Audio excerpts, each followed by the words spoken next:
말씀 보도록 하겠습니다. 빌립보서 2장 5절에서 11절까지입니다. 빌립보서 2장 5절에서 11절까지 말씀입니다.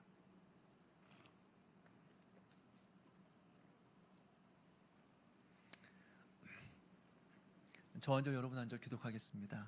저부터 읽겠습니다. 너희 안에 이 마음을 품으라. 곧 그리스도 예수의 마음이니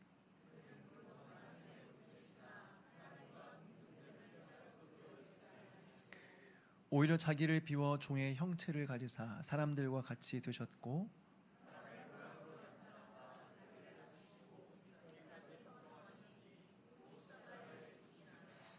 이러므로 하나님이 그를 지극히 높여 모든 이름 위에 뛰어난 이름을 주사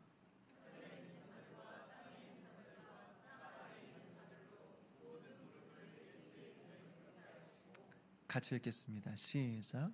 모든 힘으로 예수 그리스도를 주라 시인하여 하나님 아버지께 영광을 돌리게 하셨느니라.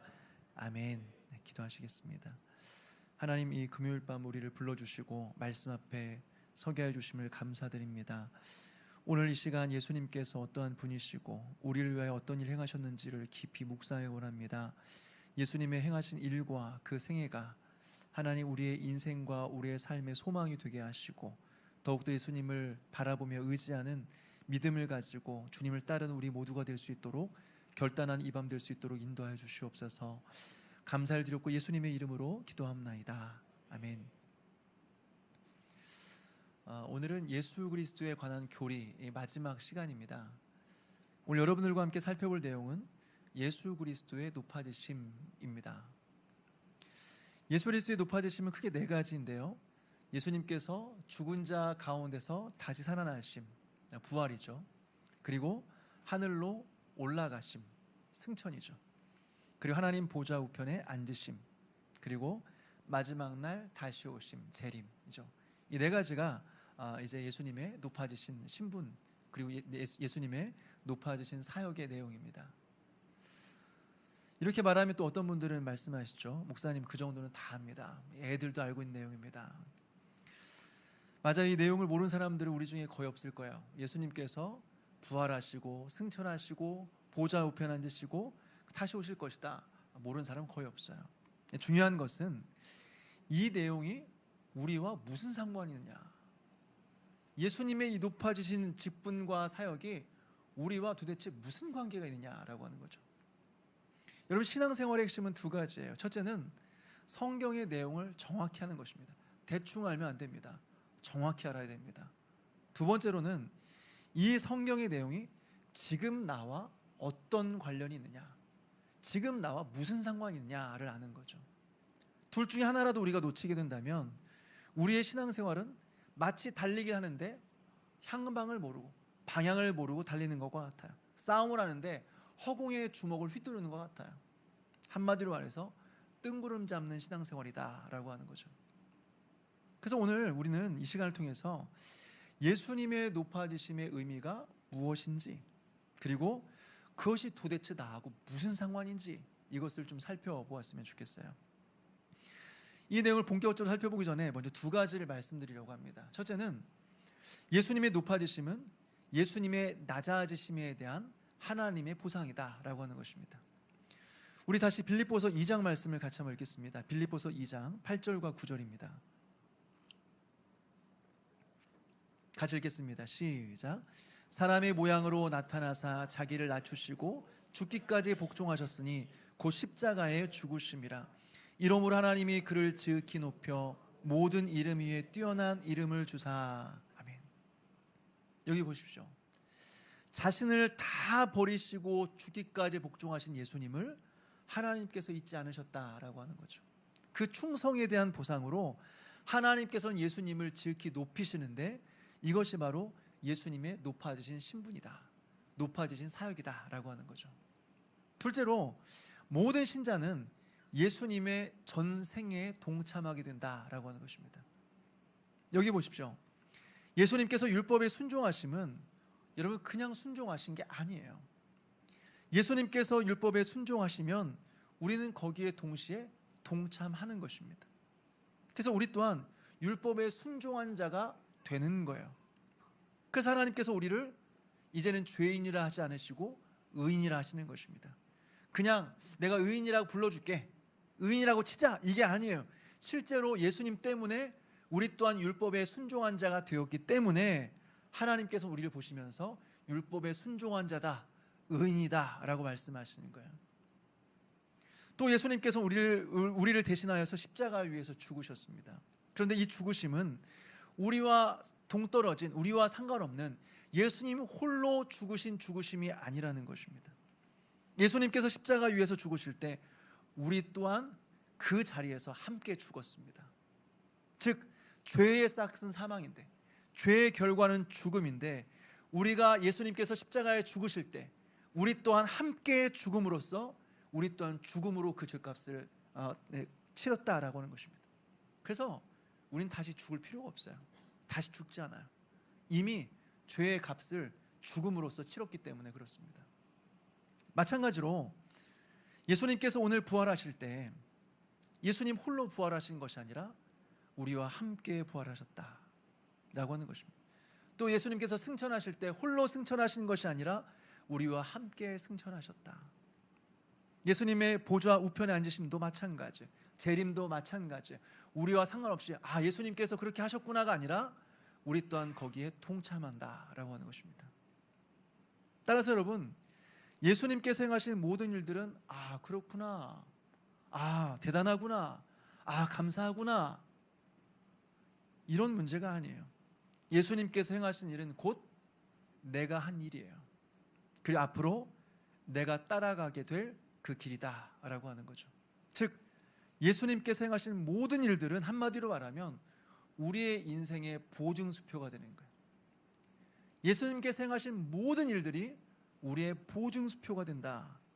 지금 비록 이 땅에서 우리가 고난뿐인 인생을 살아간다고 할지라도 우리의 확실하게 보장된 길이 있다는 거예요. 즉 예수님의 부활, 승천, 보좌 우편에 앉으심, 재림, 이 모든 일들은 우리가 확실하게 걸어가게 될 길이다. 그것을 예수님께서 미리 보여주신 것이다 라고 하는 거예요. 그러니까 여러분, 다른 것이 위로가 아니에요. 우리가 위로한다면 이런 말들 많이 하잖아요. 괜찮아, 모든 일들이 잘 될 거야. 여러분, 뭐가 괜찮아요? 뭐가 모든 일들이 잘 돼요? 여러분, 왜 희망 고문하십니까? 안 되면 어떻게 하려고요? 그 여러분 어떻게 책임지시려고 그런 말 하십니까? 확실하지 않은 것은 위로가 아니에요. 확실한 근거가 없는 건 위로가 될 수가 없는 거예요. 진정한 위로는 무엇이냐? 예수 그리스도를 믿는 자에게 확실한 길이 있다는 거예요. 확실한 보상이 있다는 거예요. 물론 이 세상에 고난이 있어요. 당연히 있는 거예요. 그리고 예수님을 제대로 믿으면 힘들어요. 어려워요. 예수님 믿으면 행복하다, 그 즐거움만 있다, 거짓말이에요. 힘든 거예요. 예수님 따르는 거는요.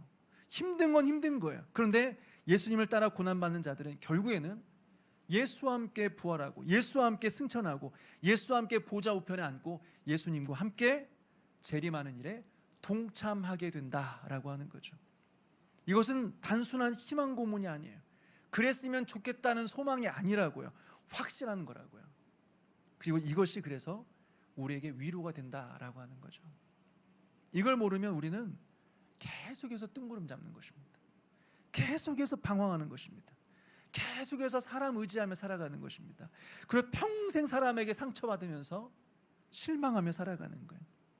오늘 이 내용들을 여러분들과 함께 살펴보면서 예수님의 높아지심의 각각의 의미가 도대체 뭐냐, 그리고 정확하게 이것이 나하고 무슨 상관이 있느냐, 이것을 함께 좀 살펴보았으면 좋겠습니다. 우리 웨스트민스터 소유리문단 28문 우리 같이 한번 좀 읽겠습니다. 28번 질문을 제가 읽고 여러분들이 답을 읽겠습니다. 질문입니다. 그리스도의 높아지심은 무엇입니까?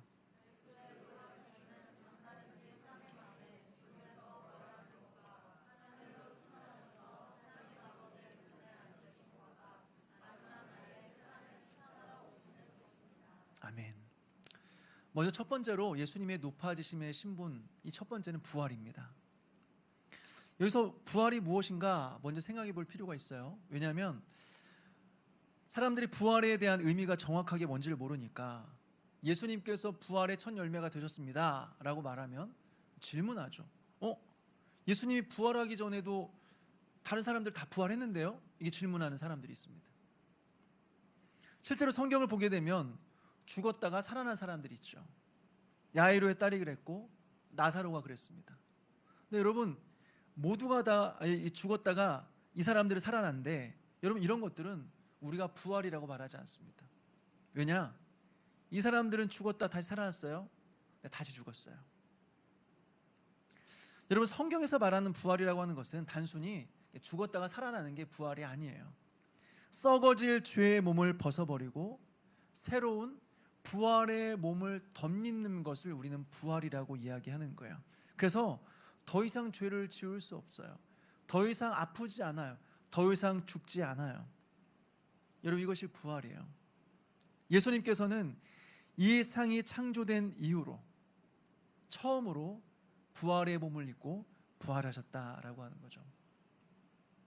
그렇다면 여러분, 예수님께서 부활하셨다, 이것이 도대체 우리하고 어떤 관련이 있을까요? 그리고 도대체 이것이 어떤 의미일까요? 첫째로, 부활은 예수님의 옳음을 증명해 주는 겁니다. 부활은 예수님께서 옳다, 이걸 증명해 준다라고 하는 것입니다. 사람들은 예수님께서 십자가에서 죽으신 이후에 말했죠. 예수님께서 죽으신 것은 자기 죄 때문이다, 하나님께 저주를 받아 죽은 것이다 라고 말했죠. 그런데 예수님께서 부활하심으로 뭐가 입증이 되었어요? 예수님께서 죄가 없으시다라는 것이 입증이 된 것입니다. 죄의 싹은 사망인데 예수님께서 죽으심 속에서 다시 살아나셨다라고 하는 것은 예수님께서는 죄가 없으시다, 자기의 죄 때문에 죽으신 것이 아니다라는 것을 증명한다라고 하는 거죠. 동시에 우린 여기서 무엇을 깨닫게 됩니까? 죄가 없으신데도 예수님께 죽으신 이유가 뭐냐?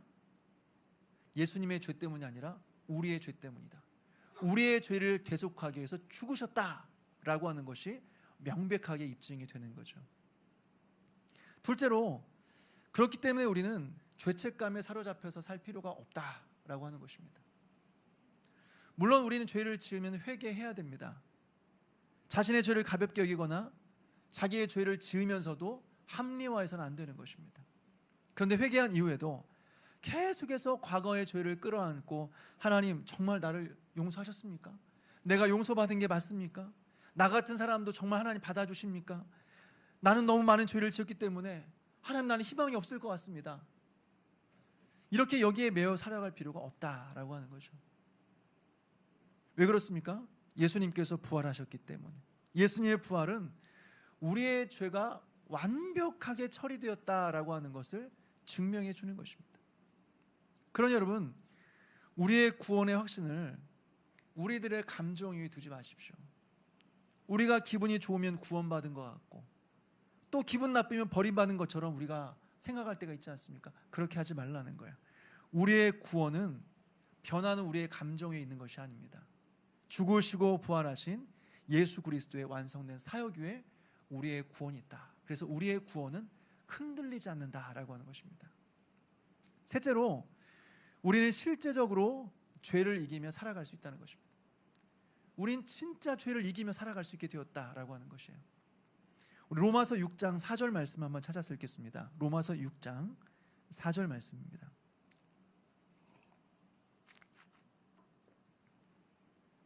같이 읽겠습니다. 시작. 그러므로 우리가 그의 죽으심과 합하여 세례를 받음으로 그와 함께 장사되었나니, 이는 아버지의 영광으로 말미암아 그리스도를 죽은 자 가운데서 살리심과 같이 우리로 또한 새 생명 가운데서 행하게 하려 함이라. 아멘. 뭐라고 되어 있냐면, 그리스도를 죽은 자 가운데서 살리심과 같이 우리로 또한 새 생명 가운데서 행하게 하려 함이라 라고 되어 있습니다. 여러분, 성도는 완전한 사람은 아니에요. 구원받은 성도에게도 여전히 죄의 유혹이 있습니다. 시험을 받습니다.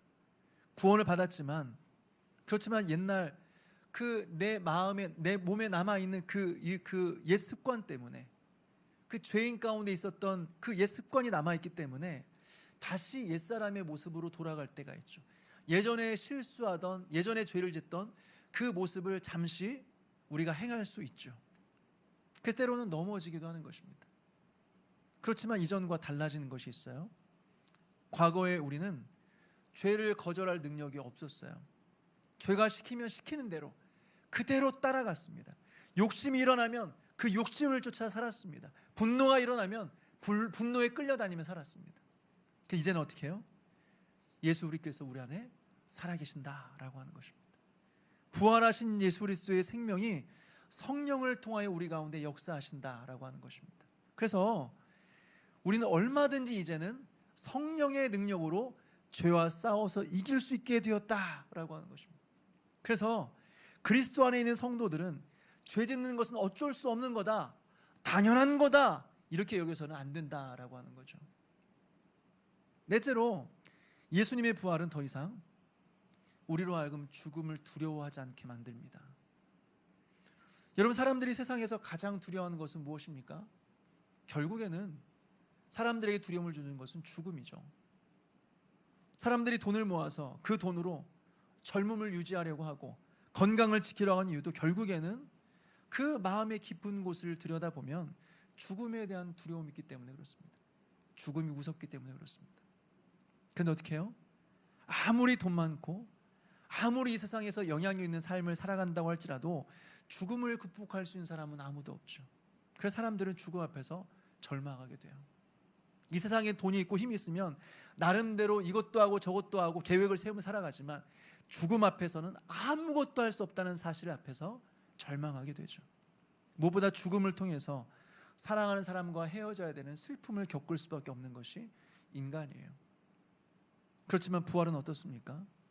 예수님께서 죄와 사망을 이기셨다는 거예요. 그래서 더 이상 죽음이, 사망이 우리를 주관할 수 없다는 것입니다.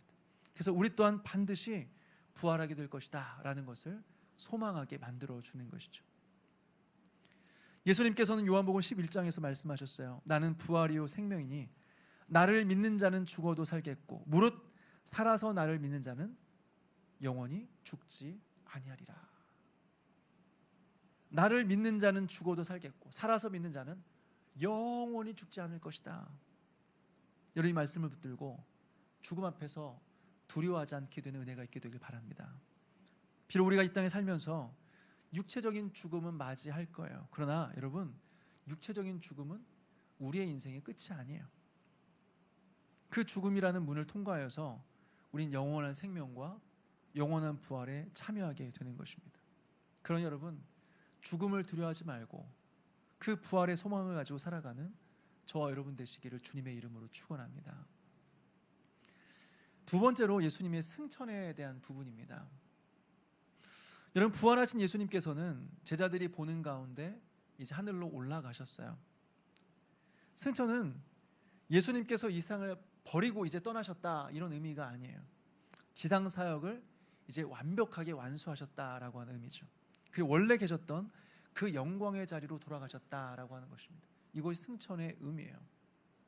그렇다면 예수님께서 승천하신 그 목적이라는 것이 무엇일까요? 그리고 그것이 우리와 무슨 상관이 있는 것일까요? 두 가지인데요. 첫째는 예수님께서 우리를 위하여 처소를 예비하기 위해서 하늘로 올라가셨다라고 하는 것입니다. 다시 말해서 우리와 함께 살 집을 마련하기 위해서 올라가신 것입니다. 그래서 여러분, 우리가 이 땅에 살면서 너무 이 땅에서 땅 사고 집 사려고 애쓰지 마십시오. 물론 집이 있으면, 집이 없으면 불편한 것이 한두 가지가 아니에요. 불편해요. 집이 없으면 계속해서 집을 알아봐야 되고 또 2년마다 한 번씩 이사를 다녀야 되는 불편함을 겪어야 되죠.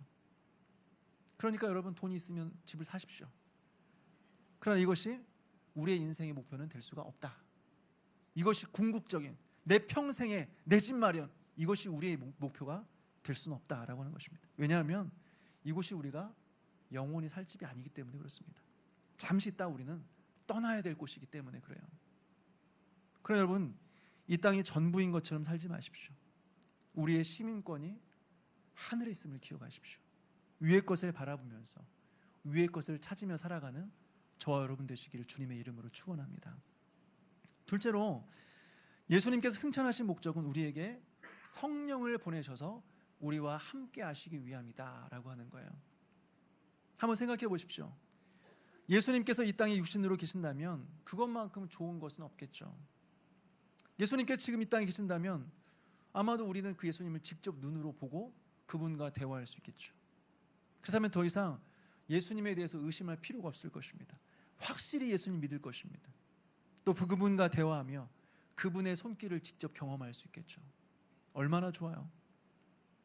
그런데 여러분, 반면에 예수님께서 이 땅에 계실 때 한번 생각해 보십시오. 예수님이 이 땅에 계셨다고 해서, 눈에 보이는 앞에 있다고 해서 모든 사람들이 예수님 믿은 것은 아니었다라고 하는 것입니다. 무엇보다 예수님께서 육신의 몸으로 이 땅에 계실 때 예수님은 한정적인 시간 속에서 제한된 장소에서만 예수님은 사역을 하실 수밖에 없었어요. 다시 말해서 예수님이 갈릴리에 계시면 다른 곳에는 동시에 계실 수가 없는 거죠. 또 예수님께서 이방 땅에서 사역하고 계신다고 한다면 예루살렘에 있는 사람들이 예수님을 만날 수가 없는 거예요. 무엇보다 수많은 무리들이 예수님을 따랐기 때문에 예수님과 개인적으로 만나고 개인적으로 대화하려면 얼마나 많은 시간들을 기다려야 되는지 우린 예측할 수가 없는 것입니다. 그런데 예수님께서 승천하심으로 무슨 일이 일어났습니까? 성령을 보내주셨어요. 그래서 우리는 이제 시간과 장소에 구애받지 않고 언제든지 예수 그리스도와 교제할 수 있게 되었다라고 하는 거죠. 언제든지 그분께 기도할 수 있게 되었다는 것이죠. 언제든지 그분과 동행하며 살아갈 수 있게 되었다라고 하는 것입니다. 왜요? 바로 성령께서 예수 그리스도의 영이시기 때문에 그렇습니다. 그분이 이제는 육체로 거하시는 것이 아니라 영으로서 우리와 함께 하시는 거예요. 이것이 바로 예수님의 승천이 우리에게 주는 의미다라고 하는 것입니다. 언제든지 우리는 예수님과 동행하며 살아갈 수 있게 되었다라고 하는 거죠. 그럼 여러분, 이 사실을 기억하십시오. 눈에 보이지 않는다고 해서 여러분 하나님 안 계시는 거 아닙니다. 눈에 보이지 않는다고 해서 예수님이 우리를 무관심하거나 우리를 떠나시지 않았습니다.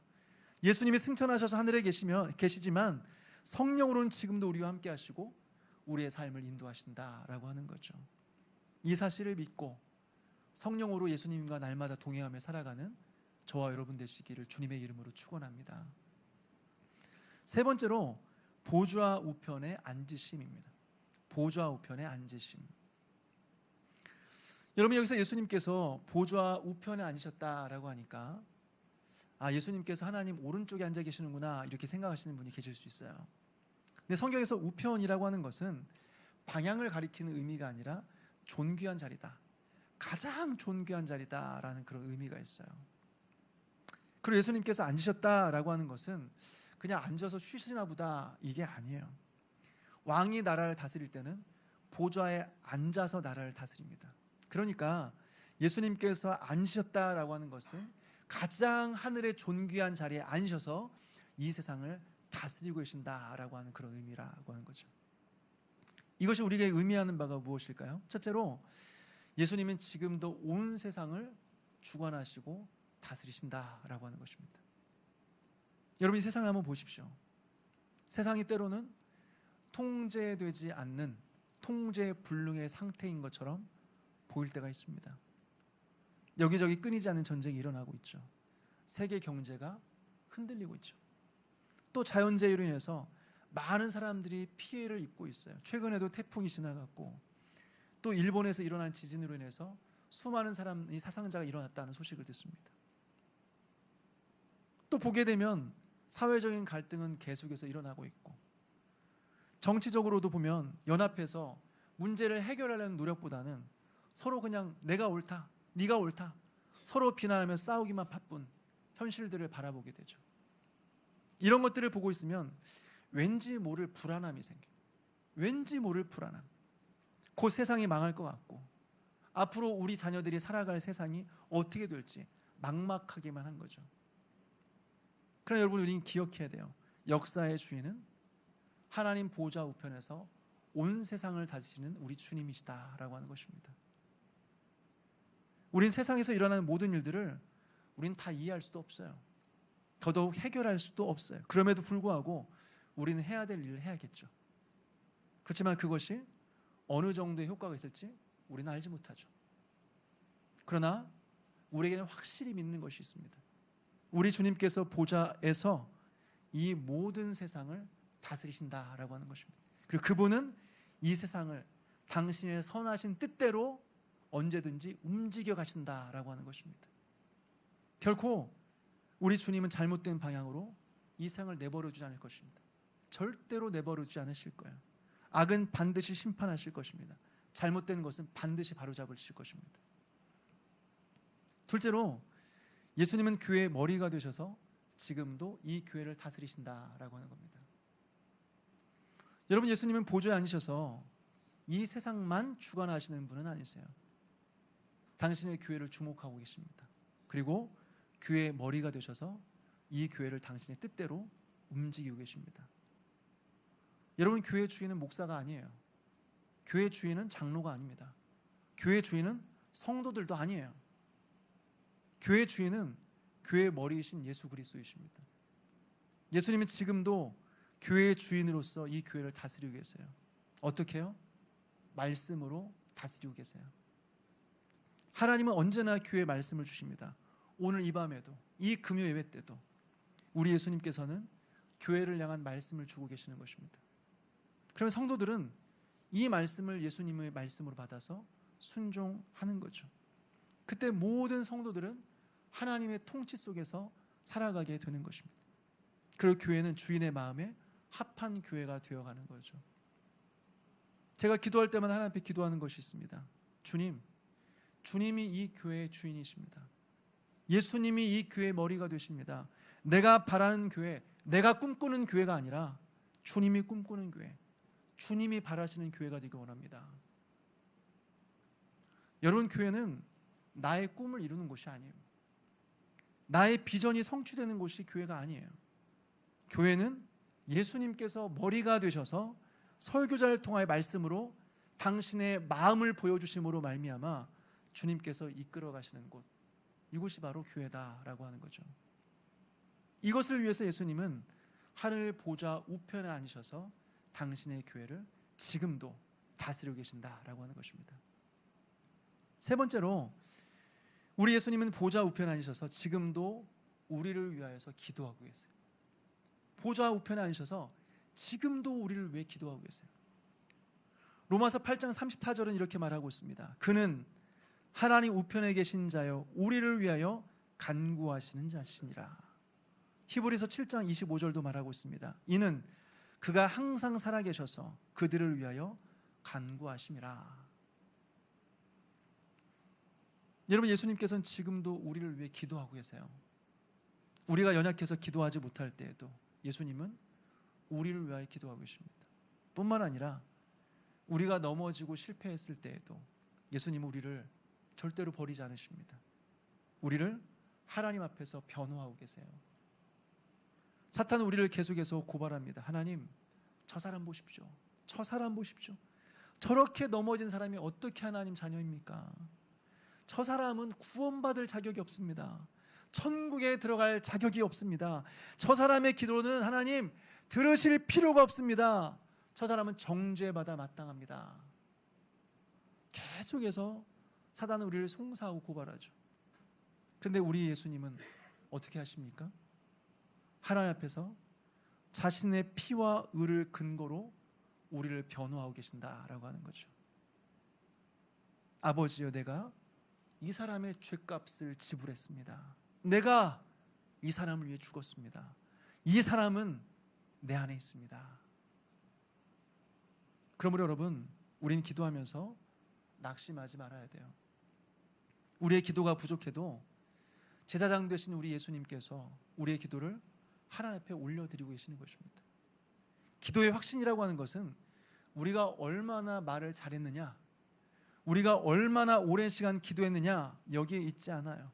우리의 중보자가 되신 예수 그리스도께서 하나님 우편에 계신다, 이 사실이 기도의 확신의 근거다라고 하는 거죠. 그러므로 여러분, 염려하기보다 기도하십시오. 문제를 붙들고 밤새 걱정한다고 여러분 문제 해결되는 거 아닙니다. 문제가 있다고 한다면 그 문제를 가지고 보좌에 계신 그 예수님께로 가지고 나아가십시오. 그리고 그분께 맡기십시오. 그리고 그분을 의지하십시오. 때로 우리가 넘어지고 그래서 기도할 자격이 없다 생각될 때에도 그래도 여러분, 그래도 기도하십시오.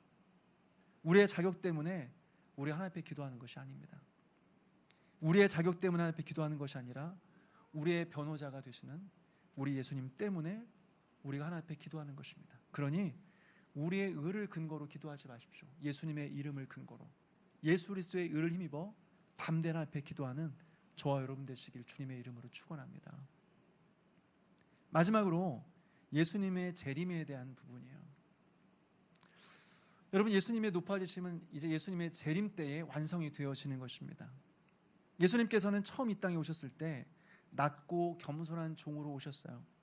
베들레헴의 말구 위에서 태어나셨습니다. 그리고 평생 머리 둘 곳 없이 그렇게 사셨습니다. 그러나 예수님께 다시 오실 때는 어떻습니까? 영광스러운 왕으로 오세요. 그리고 온 세상을 구원하시기 위한 국률의 목자로 오시는 것이 아니라 온 세상을 심판하시기 위한 심판자로 오십니다. 그때 모든 사람들이 그분 앞에 서게 될 거예요. 그리고 예수님께서는 양과 염소를 나누듯이 정확하게 악인과 의인을 나누실 것입니다. 불의한 자는 심판받을 것이고, 그리고 하나님의 백성은 완전한 구원에 이르게 될 거예요. 우리 안에 모든 죄들은 다 벌거벗은 것처럼 다 드러나게 될 것입니다. 이런 이야기하면 또 어떤 사람들은 불편해하죠. 그리고 어떤 사람들은 두려워합니다. 목사님, 그런 얘기 좀 안 하시면 안 됩니까? 마지막 심판 이야기 들으니까 너무 두렵습니다. 너무 불편합니다. 우리는 그런 이야기보다 뭔가 희망적인 이야기 필요합니다. 여러분 기억하십시오. 마지막 날 신자들에게 있어서 가장 확실한 위로는 하나님의 공의로운 심판입니다. 신자들에게 있어서 가장 확실한 위로는 하나님의 심판이에요. 한번 생각해 보십시오. 감기에 걸렸을 때 몸이 낫기 위해서는 바이러스를 죽여야 돼요. 그래야 몸이 낫는 것입니다. 암이 치료되기 위해서는 몸속에 있는 암덩어리가 제거돼야 돼요. 그래야 건강해지는 것입니다. 그래야 희망이 있는 거죠. 마찬가지로 하나님의 나라가 완성되기 위해서는 악과 죄와 죽음이 반드시 심판을 받아야 되는 것입니다. 한번 생각해 보십시오. 만약 하나님께서 악을 영원히 내버려 두신다면 억울하게 고난받는 사람들, 그 사람들의 눈물 어떻게 되는 거예요? 불의한 자의 악행은 어떻게 되는 것입니까? 전쟁과 폭력과 착취와 거짓, 이런 것도 어떻게 되는 것입니까? 그래서 여러분, 하나님의 최후의 심판은 하나님께서 잔인하셨다는 증거가 아니에요. 성도들이 이것을 두려워야 될 것도 아니에요.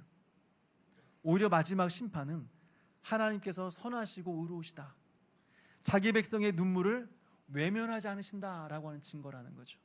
마지막 날 우리 하나님께서는 모든 악을 다 제거하실 것이고 우리의 모든 눈물을 다 닦아주실 것입니다. 그리고 의와 평강이 가득한 하나님의 나라를 완성하실 거예요. 그러므로 예수님의 재림 때는 공포와 두려움의 날이 아니에요. 성도들에게 말할 수 없는 위로의 날이 될 것입니다. 믿음으로 살아온 자들에게 말할 수 없는 칭찬과 격려의 날이 될 것이다 라고 하는 거죠. 이것을 아는 사람들은 어떻게 살아갈까요? 첫째로 오늘 하루를 영혼의 관점으로 바라보며 사십시오. 여러분, 사람의 평가에 너무 흔들리지 마십시오. 마지막 날 심판하실 분은 내 옆에 사람들이 아니에요. 그 사람들이 우리를 심판하는 게 아닙니다. 우리 예수님께서 마지막 우리를 평가하실 거예요. 사람들의 말에 흔들리지 마십시오.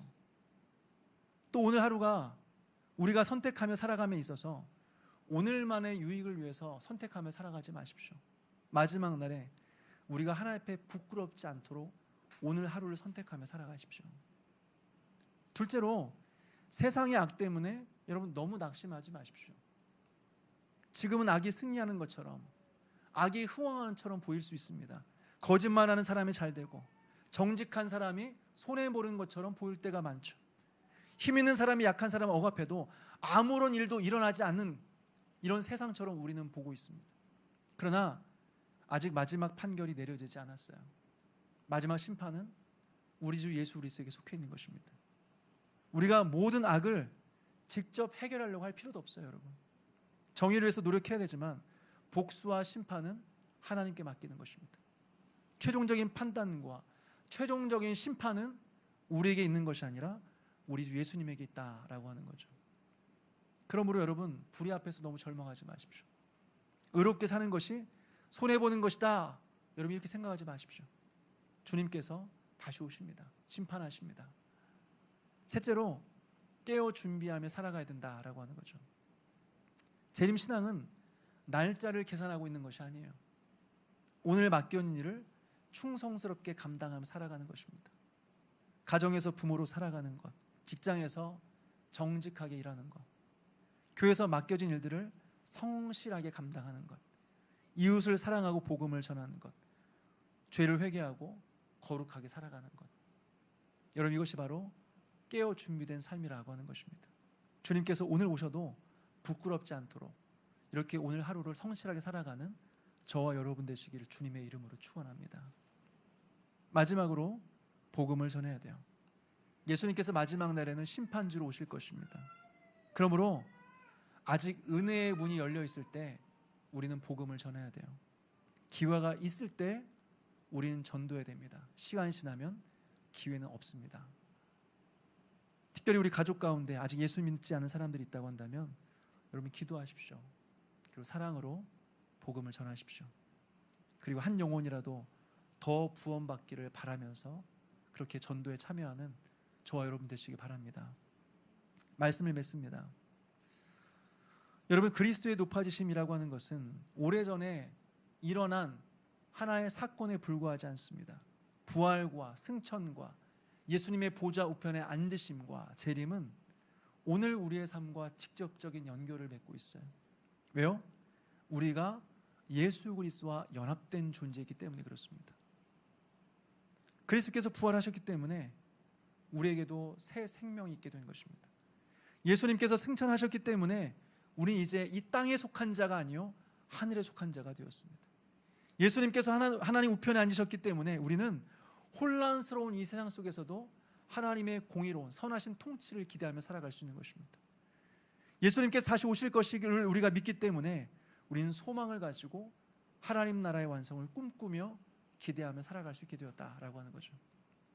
무엇보다 예수님의 모든 사역은 우리의 삶에, 우리의 모든 인생의 보증수표가 됩니다. 우리가 지금 어떤 상황이 있다고 할지라도 우리는 최소한 우리의 마지막을 정확하게 알고 있어요. 우리에게는 확실한 부활과 승천과 보좌 우편의 앉음과 재림이 있습니다. 어떻게 알 수 있어요? 예수님께서 이미 앞서 그 길을 걸어가셨기 때문에 그렇습니다. 그래 여러분, 어떤 상황 속에서도 낙심하지 말고 최종적인 승리가 우리에게 있음을 믿으며 오늘 하루도 믿음으로 살아가는 저와 여러분 되시길 주님의 이름으로 축원합니다.